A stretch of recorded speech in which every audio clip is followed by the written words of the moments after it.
Hello students, आज छोटा सा लेक्चर है, छोटा सा वीडियो है। Derivation of Lami's theorem 10-15 minute का वीडियो होगा। ये क्वेश्चन आपके एग्जामिनेशन में पूछा जाता है। 3 नंबर का क्वेश्चन होता है, छोटी सी डेरिवेशन है और आई होप दैट आपको ये बिल्कुल समझ आएगा कि मैं कैसे इसको डिराइव करूंगा। देखो बेटा, इससे पहले का वीडियो अगर आपने देखा होगा जिसमें मैंने लेमीज थ्योरम डिस्कस की थी, तो लेमीज थ्योरम हम कब यूज करते हैं? हम लेमीज थ्योरम को तब यूज करते हैं जब हमारे पास कंकरेंट फोर्सेस होंगे, बॉडी पे कंकरेंट फोर्सेस एक्सर्ट हो रहे होंगे और उन कंकरेंट फोर्सेस का इक्विलिब्रियम एस्टैब्लिश हुआ होगा, या वो सारे कंकरेंट फोर्सेस इक्विलिब्रियम में होंगे। या हम ये बता सकते हैं दैट लेमीज थ्योरम जो है वो हम तब यूज करते हैं जब हमारे पास कंकरेंट फोर्सेस का इक्विलिब्रियम होता है या बॉडी पे नेट फोर्स जो है वो 0 के बराबर होता है। जिसको ये नहीं पता वो प्लीज कंकरेंट फोर्सेस पहले देखे, उसके न्यूमेरिकल्स देखे जो मैंने इससे पहले की वीडियो में अपलोड किए हैं, और उसके बाद इस वीडियो पे प्लीज आए। लेमीज थ्योरम का कॉन्सेप्ट क्या है? वो बताती है दैट अगर हमारे पास 3 फोर्सेस एक्ट कर रहे हैं बॉडी पे, एक फोर्स इधर से एक्ट कर रहा है, ठीक है ना, दूसरा फोर्स यहां से एक्ट कर रहा है, तीसरा फोर्स यहां से एक्ट कर रहा है। लेकिन ये जरूरी नहीं है कि जैसे मैंने फोर्सेस बनाए वैसे आप भी फोर्सेस बनाओ। किसी भी तरह से फोर्सेस बना लो, कोई भी डायरेक्शन फोर्सेस के रखो, उससे लेमीज थ्योरम पे कोई फर्क नहीं पड़ने वाला, प्रूफ फिर भी होगा। आई सपोज दैट ये वाला फोर्स F1 है, ये वाला फोर्स F2 है और ये वाला फोर्स F3 है, ठीक है ना। सपोज यहां पे जो है एंगल अल्फा बना हुआ है, कुछ भी कहीं पे भी, यहां पे एंगल बीटा बना हुआ है और यहां पे एंगल गामा बना हुआ है। तब लेमीज थ्योरम बताती है, अगर आपने वीडियो देखा होगा पिछला वीडियो, क्या आप ऐसे लिखो F1 इज इक्वल, फिर F2 लिखो और फिर F3 लिखो, उसके बाद यहां पे लिखो साइन, यहां पे भी साइन डाल दो, यहां पे भी साइन डाल दो। अब यहां पे सर एंगल कौन सा होगा? आपने कंसीडर किसको किया सर? F1 को। बचा कौन? F2 और F3। उनके बीच में एंगल कितना है? बीटा।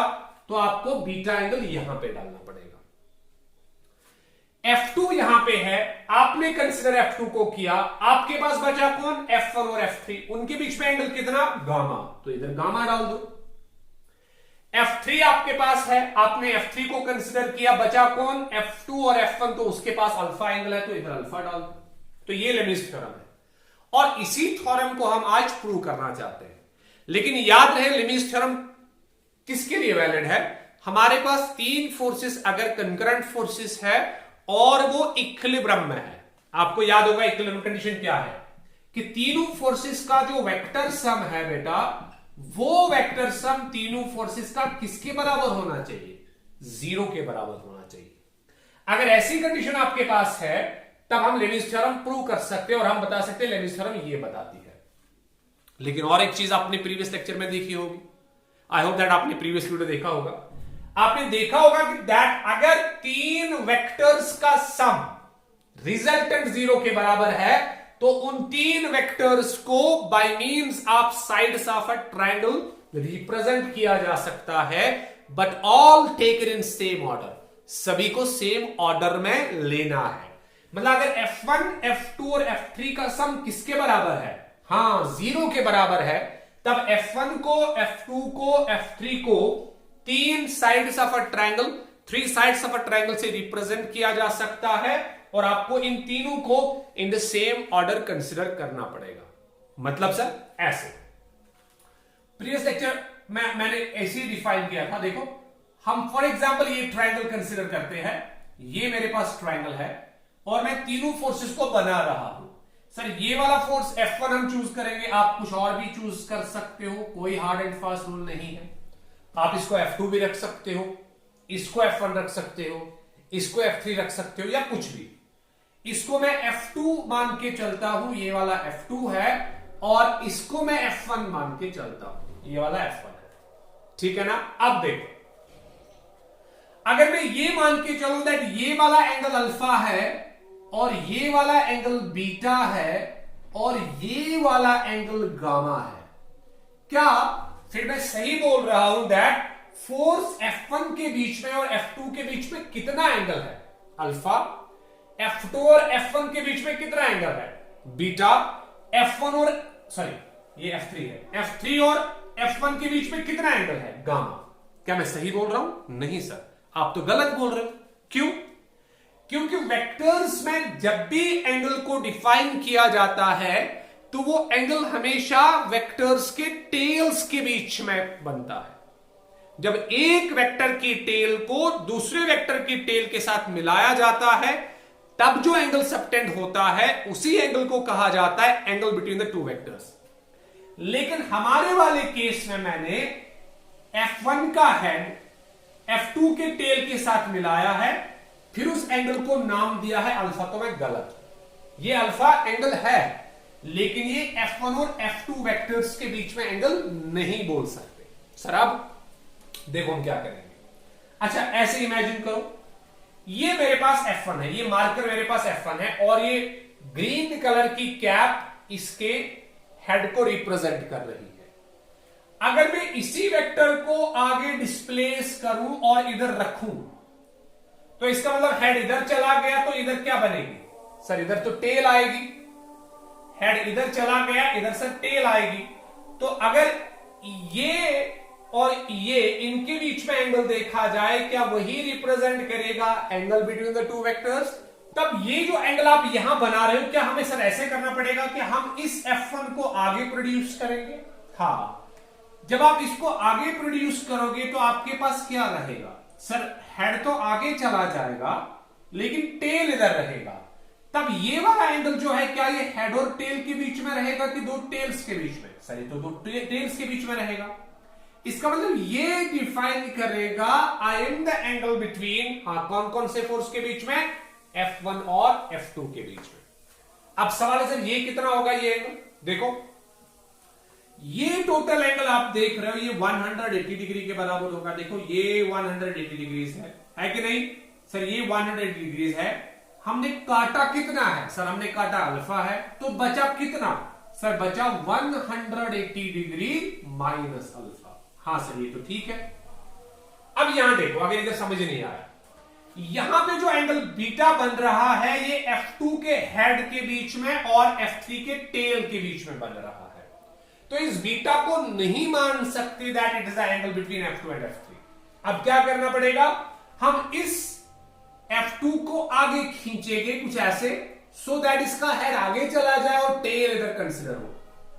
तब यहां पे जो टेल बची है, देखो ये जो मैं डॉटेड दिखा रहा हूं, इसका मतलब ये है कि हम एज्यूम कर रहे हैं दैट जैसे हमने हेड को आगे लिया है और पीछे टेल रह गई है। तो ये क्या है? सर ये टेल है किसकी? F2 की। अच्छा ये टेल किसकी है? F3 की। इनके बीच में जो एंगल है वो दो टेल्स के बीच में एंगल है और दो टेल्स के बीच में एंगल ही रिप्रेजेंट करेगा कि ये एंगल F2 और F3 के बीच में। फिर से देखो ये टोटल 180 डिग्रीज होगा यहां तक। देखो ये यहां तक 180 डिग्रीज होगा इस पॉइंट तक। हमने काटा बीटा, बचा कौन? 180 डिग्री माइनस बीटा। तो हम ऐसे लिखेंगे 180 माइनस बीटा, ये वाला एंगल है। अब इस एंगल को मुझे समझाने की जरूरत नहीं है, आपको ये समझ आया होगा सर ये वाला एंगल जो है ये 180 डिग्री माइनस गामा के बराबर होगा। हाँ बिल्कुल, हमें तीन एंगल्स मिले। तो 180 डिग्री माइनस अल्फा किसके बीच में एंगल है? सर ये वाला एंगल F1 और F2 के बीच में है, ये वाला एंगल F2 और F3 के बीच में है और ये वाला एंगल F1 और F3 के बीच में। हम इस कंडीशन को प्रूव करना चाहते हैं। किस कंडीशन को? ये वाली कंडीशन। देखो हम क्या करेंगे। अगर आपको नोट बनाना होगा तो आप नोट बना सकते हो, मैं यहां पे बोर्ड पे लिखूंगा और आप छाप सकते हो। सी हम क्या लिखेंगे? हम लिखेंगे कंसिडर करेंगे, हम कंसिडर तीन कंकरेंट फोर्सेस को मैं कंसिडर कर रहा हूं। 3 कंकरेंट फोर्सेस, हमने 3 कंकरेंट फोर्सेस को रिप्रेजेंट किया है। F1 comma F2 and F3 को, इन 3 कंकरेंट फोर्सेस को हमने कंसिडर किया है। Consider 3 concurrent forces F1, F2 and F3 in equilibrium. लेकिन ये सारे किस में है?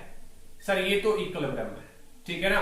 रिप्रेजेंट किससे किया है? रिप्रेजेंटेड बाय, आपको याद होगा, रिप्रेजेंटेड बाय द, हाँ बोलो बोलो, sides of a triangle, sides of a triangle. लेकिन कंडीशन क्या है? All taken in the same order. Yes, all taken in the same order. हाँ, सभी को हमने सेम ऑर्डर में लिया है। नाउ हमारे पास कंडीशन क्या है? एट इक्विलिब्रियम, इक्विलिब्रियम में कंडीशन ये हो, देखो क्या कंडीशन होगी? At equilibrium F1 plus F2 plus F3, यानी कि इन तीनों फोर्सेस का जो वेक्टर सम होगा वो ऑब्वियसली किसके बराबर होगा? सर वो तो 0 के बराबर होगा। अब देखो हम क्या करना चाहते हैं, हम इस इक्वेशन का क्रॉस प्रोडक्ट करेंगे। किसके साथ? या F1 के साथ, आपकी मर्जी है, या F2 के साथ, या F3 के साथ। चलो मैं किसी एक को ले लेता हूं, चलो F1 को ले लेता हूं। अब ऐसे करेंगे, इंप्लाइज, अगर हम कंसिडर करेंगे F1, चलो यहां पे लिखेंगे कंसिडर, हम कंसिडर क्या करेंगे? कंसिडर करेंगे हम क्रॉस प्रोडक्ट को। किसका? F1 का क्रॉस प्रोडक्ट हम कंसिडर करेंगे F1 प्लस, बोलो बोलो, F2 और F3 के साथ में। वो किसके बराबर है? 0 के बराबर। हाँ, कुछ लोग सोच रहे सर ने इधर तो F1 मल्टीप्लाई किया, इधर किया ही नहीं। अरे वो तो 0 बनेगा ना, फिर से वो 0 वेक्टर फिर से बनेगा। 0 cross F is equal to again 0 vector, ठीक है, तो वो लिखने की जरूरत नहीं है। अब नॉर्मल मल्टीप्लीकेशन रूल होगा, F1 को क्रॉस करेंगे F1 से, यहां पे 3 टर्म्स हमें मिलेगी, F1 क्रॉस विद F1, ठीक है ना। पहली टर्म ये होगी, उसके बाद F1 को क्रॉस करेंगे F2 से, ये देखो F1 क्रॉस F2 दूसरी टर्म आएगी, और उसके बाद टर्म आएगी F1 क्रॉस F3, और ये तीनों टर्म्स जो है ये 0 के बराबर होगी। गुड। नाउ ये मुझे समझाने की जरूरत नहीं है कि cross product of any two identical vectors, दोनों वेक्टर्स अगर सेम है तो उनका क्रॉस प्रोडक्ट 0 के बराबर होता है। अगर किसी को नहीं पता तो वो देख सकता है। F1 क्रॉस F1 को अगर ब्रेक करेंगे तो क्या बनेगा? F1 cos, sorry sine of theta, है कि नहीं? अगर हम क्रॉस को ब्रेक करेंगे, ये थीटा किस किस के बीच में एंगल है? F1 और F1 के बीच में। लेकिन सर उनकी डायरेक्शन तो सेम है, क्योंकि ये भी F1 है, ये भी F1 है। देखो ये F1 है, दूसरा F1 भी वही से कंसिडर किया जाएगा। तो F1 को अगर आप 2 बार मल्टीप्लाई कर रहे हो, लेकिन उसकी डायरेक्शन तो सेम होगी, दोनों की डायरेक्शन सेम होगी। अगर दोनों की डायरेक्शन सेम है तो एंगल कितने डिग्रीज होगा? Sir 0 degrees. अच्छा, अगर 0 डिग्रीज एंगल है तो साइन 0 आप लोगों को पता होगा, साइन 0 कितना होता है? 0। तो इसका मतलब इशारा कितना होगा? 0 के बराबर। तो ये F1 क्रॉस F1 जो है वो 0 के बराबर होगा, आपने वेक्टर्स में पढ़ा होगा। Cross product of any two identical vectors is 0, सो इसको मैं 0 मान के चलता हूं। सो देयरफॉर हमारे पास बचेगा क्या? बचेगा ये, इंप्लाइज F1, बोलो, क्रॉस F2, ठीक है ना। F1 क्रॉस F2, ये कुछ ऐसे, F1 cross F2 plus F1 cross F3, F1 cross F3 जो है ये सारा कुछ 0 के बराबर मिलेगा, ठीक है ना। आपको पता है क्यों? क्योंकि ये वाला प्रोडक्ट 0 के बराबर है, बिकॉज F1 क्रॉस F1 जो है वो 0 के बराबर है। अब हम F1 क्रॉस F2 की वैल्यू निकालना चाहते हैं। देखो F1 क्रॉस F2 की वैल्यू किसके बराबर मिलेगी? F1 क्रॉस F2 जो है बेटा वो किसके बराबर मिलेगा? इसको उधर लेके जाओ तो माइनस F1 क्रॉस F3 के बराबर, कुछ ऐसे। आई होप दैट आपको ये सिंपल मैथमेटिक्स समझ आया होगा, ठीक है ना। अब देखो क्या करेंगे। लेकिन मैं थोड़ा सा इसको चेंज करने वाला हूं, मैं कुछ ऐसे लिखूंगा। आई होप दैट आपको ये समझ आएगा और आपने ये वेक्टर्स में पढ़ा होगा और आपको याद होगा। अगर किसी ने नहीं पढ़ा तो वो, अगर किसी को याद नहीं है तो वो फिर से वेक्टर्स को देख सकता है एक बार। F1 क्रॉस F2 को मैं ऐसे भी लिख सकता हूं, F1 क्रॉस F2 का क्रॉस प्रोडक्ट जो है वो मैं लिख सकता हूं F3 cross F1, F3 cross F1। Sir क्या, हमें तो समझ आया नहीं। बिल्कुल इसको इक्वेशन नंबर 1 रखेंगे। ये माइनस F1 क्रॉस F3 था। अगर आपको याद होगा, आपने वेक्टर्स में पढ़ा होगा, A क्रॉस B जो है that's equal to minus B cross A। ये हम आइडेंटिटी वहां पे प्रूव करते हैं। This an identity in the vectors में हम बहुत सारी प्रॉपर्टीज पढ़ते हैं, तो उसमें कम्यूटेशन प्रॉपर्टी हम ऐसे लिखते हैं कि ये कम्यूटेटिव प्रॉपर्टी होल्ड नहीं करता क्रॉस प्रोडक्ट। वहां पे लिखा जाता है A क्रॉस B जो है that's not equal to B cross A, but that's equal to minus B cross A। इसका मतलब अगर आप इस क्रॉस प्रोडक्ट को रिवर्स करोगे, अगर ये A क्रॉस B है, अगर आप इसको B क्रॉस A बनाओगे, पहले B को लिखोगे फिर A को लिखोगे, तब ये माइनस साइन आएगी। या रिवर्स भी ट्रू है, अगर आपके पास B क्रॉस A है, अगर आप इसको A क्रॉस B बनाओगे तब ये माइनस साइन खत्म हो जाएगी, है ना। ऑब्वियसली जब आप रिवर्स करोगे, इनको A के बदले B लिखोगे, B के बदले A लिखोगे, तो माइनस साइन बाहर आएगी। तो अगर आपने फिर से यहां किया, ये माइनस है, अगर आपने A के बदले B लिखा, B के बदले A लिखा, फिर से एक और माइनस साइन आएगी, तो माइनस साइन क्या बनाएगा, प्लस बनाएगा। वही मैंने इधर किया, हमने इनको रिवर्स किया, F3 और F1 को रिवर्स किया। ये F1 क्रॉस F3 था, हमने लिखा F3 क्रॉस F1, रिवर्स किया तो माइनस साइन खत्म हो गई, ठीक है ना। इसीलिए हमारे पास पहली इक्वेशन मिली। तो आप यहां पे लिख सकते हो कि हमने कौन सी प्रॉपर्टी यूज की है, बिकॉज A क्रॉस B जो है वो माइनस B क्रॉस A के बराबर होती है। ये प्रॉपर्टी हमने यूज की। हाँ, अब देखो, अब दूसरा भी ऐसा ही बस खत्म हो जाएगा। ये देखो, अब थोड़ा सा कॉन्सेंट्रेट करो। इससे पहले हमने, अच्छा इसको हम इक्वेशन नंबर 1 नाम रखते हैं और इसको इक्वेशन 2 नाम रखते हैं, ठीक है। ऐसे इस इक्वेशन को हमने किससे मल्टीप्लाई किया था पहले, क्रॉस प्रोडक्ट किसके साथ किया था, सर हमने तो F1 से क्रॉस प्रोडक्ट किया था, ठीक है ना।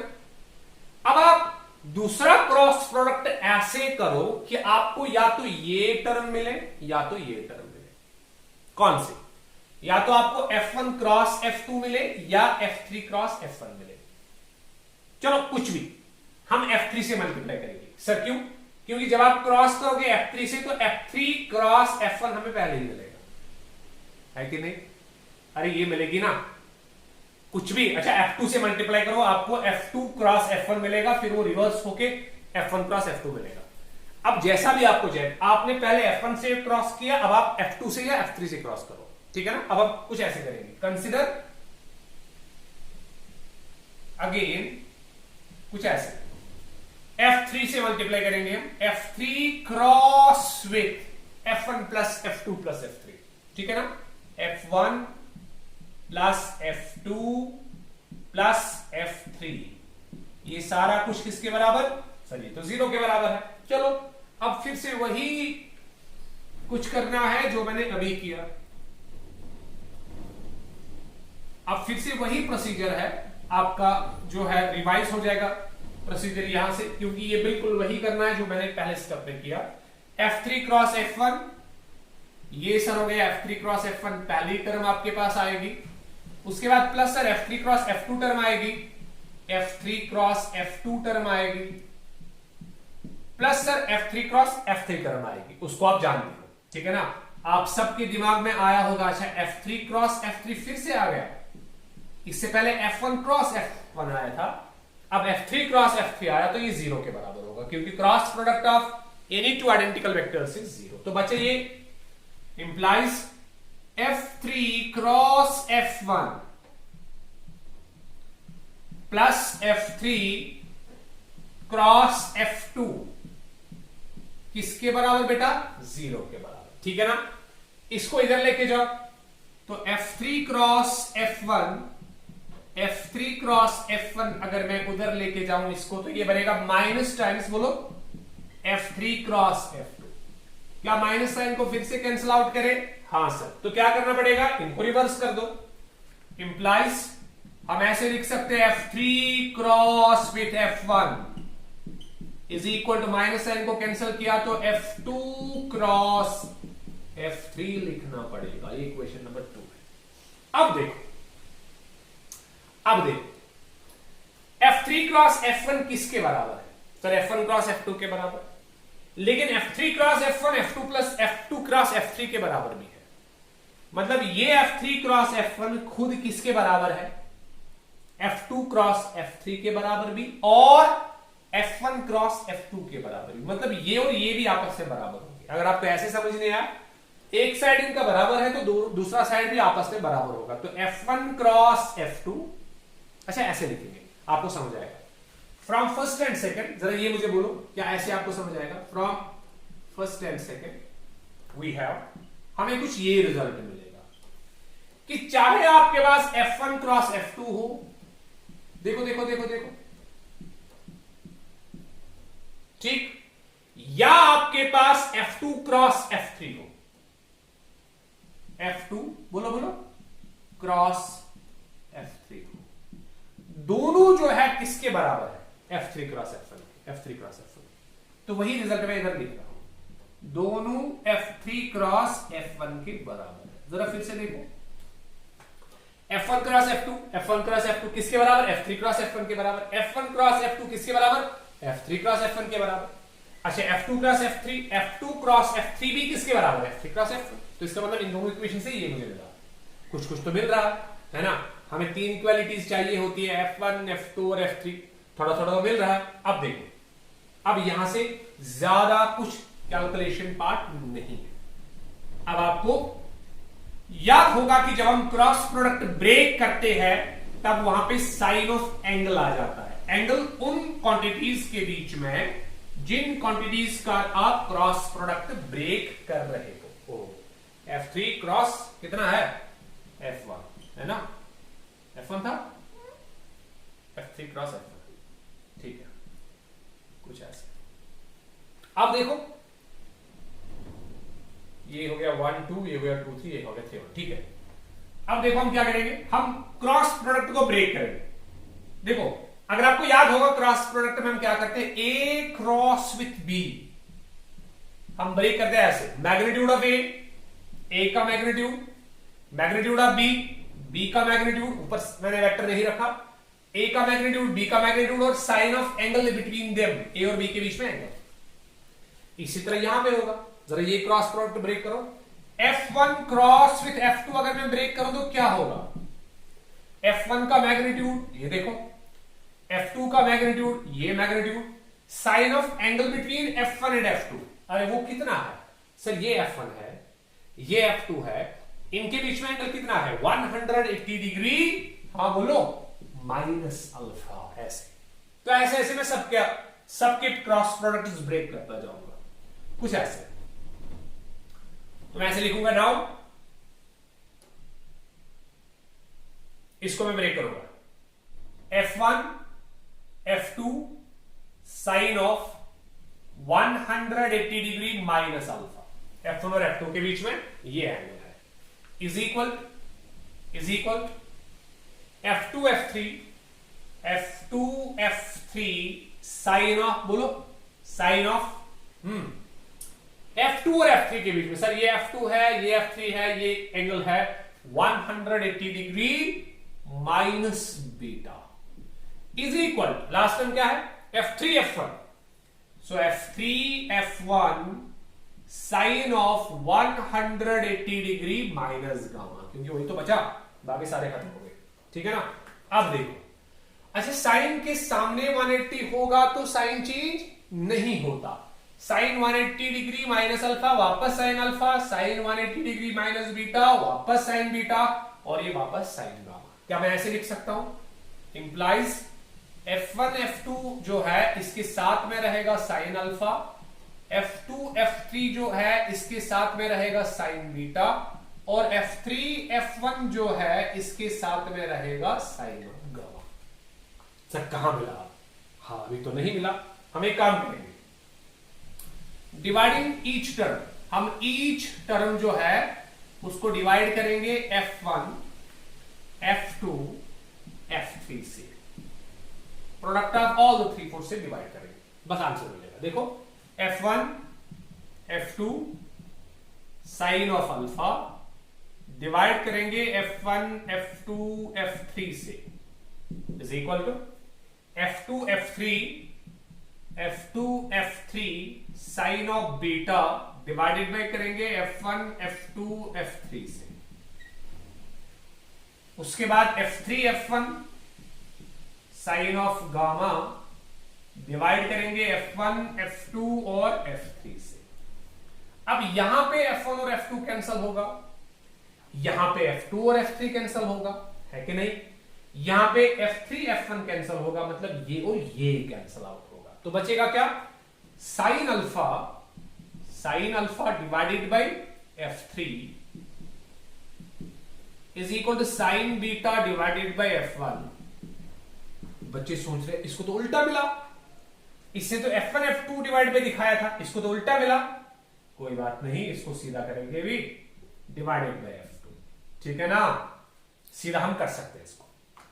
अरे इधर रेसिप्रोकल करोगे, इधर खुद रेसिप्रोकल हो जाएगा, इधर खुद रेसिप्रोकल हो जाएगा। हाँ, ये तो मैथमेटिक्स है ना। इधर रेसिप्रोकल करो, ये भी रेसिप्रोकल हो जाएगा, ये भी रेसिप्रोकल हो जाएगा, तो मिलेगा क्या? जरा रेसिप्रोकल करके देखो। पहले इस टर्म को लिखेंगे या कोई भी टर्म को, F3 divided by sine of alpha, क्या दिख रहा है वहां पे? हाँ, is equal to sine F1 divided by sine of beta is equal to F2 divided by sine of gamma. ये लेविस थ्योरम है सर। कैसे? देखो हम प्रूव करेंगे लेविस थ्योरम है कि नहीं। आपने किसको कंसीडर किया सर? थर्ड फोर्स को। किसको?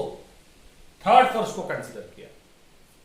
तो एंगल कौन सा यूज होगा सर? F1 और F2 के बीच में। देखो F1 और F2 के बीच में जो एंगल है वो कितना है? अल्फा है, जिसको हमने 180 डिग्री माइनस अल्फा बनाया, जो वापस साइन अल्फा बना, ठीक है ना? असल में sine of 180 degree minus alpha है, तो हमें वही देखना है ना। F3 divided by sine of angle between जो रिमेनिंग दो फोर्सेस है। देखो F3 हमने कंसीडर किया, F3 को, बचा कौन सर? F1 और F2। एंगल कितना है? 180 डिग्री माइनस अल्फा, तो इधर क्या आएगा? Sine of 180 degree minus alpha. लेकिन वो तो वापस किसके बराबर आएगा? साइन अल्फा के बराबर, है कि नहीं? अच्छा, F1 लेके आओ सर। F1 आपने कंसीडर किया तो बचा F2 और F3। एंगल है 180 degree minus beta, 180 degree minus beta यहां पे डाल दो तो वापस साइन बीटा आएगा। इसी तरह F2 आपने लिया सर, ये F2 है तो बचा F1 और F3। कहां गए? ये F2 है, बचा F1, ये F1 और ये F3। इनके बीच में कितना एंगल? 180 degree minus gamma. इधर डाल दोगे 180 डिग्री माइनस गामा तो वापस क्या आएगा? Sign gamma. तो हमने तो प्रूव किया, यही तो हमें प्रूव करना था, दैट जब आप लेमीज थ्योरम लिखते हो, आप लेमीज थ्योरम को ऐसे लिखते हो। कैसे? जरा देखो, आप लेमीज थ्योरम को ऐसे लिखते हो ना, F1 इज इक्वल टू बोलो F2 इज इक्वल टू बोलो F3। यहां साइन, यहां साइन और यहां साइन। फिर क्या बोलते हो? अगर आपने F1 को कंसीडर किया है तो एंगल कौन से दो फोर्स के बीच में यूज होगा? F2 और F3 के बीच में। जरा देखो, F2 कहां है? ये F2 है सर। F3 कहां है सर? ये F3 है। इनके बीच में एंगल कितना? 180 डिग्री माइनस बीटा। ये इधर F2 कंसीडर करो सर। F2 कंसीडर किया, बचा कौन? F1 और F3 और बचा इनके बीच में एंगल 180 माइनस गामा। इस तरह से यहां पे 180 माइनस अल्फा, बस। और क्या था? साइन 180 माइनस बीटा, वापस साइन बीटा, ये हो गया sine beta. Sine 180 minus gamma, वापस साइन गामा, और ये वापस साइन अल्फा हो गया। देखो यही है कि नहीं? F3 divide by sine alpha is equal to F1 divide by sine beta, F1 divide by sine beta is equal to F2 divide by sine gamma. So we have proved basically Lami's theorem. तो ये हमारा basically Lami's theorem का proof था। I hope that आपको समझ आया होगा। अगर कोई भी क्वेश्चन आपके पास होगा, आप मुझे व्हाट्सएप कर सकते हो, या आप यूट्यूब के जो डिस्क्रिप्शन बॉक्स में या कमेंट सेक्शन में मुझे लिख सकते हो।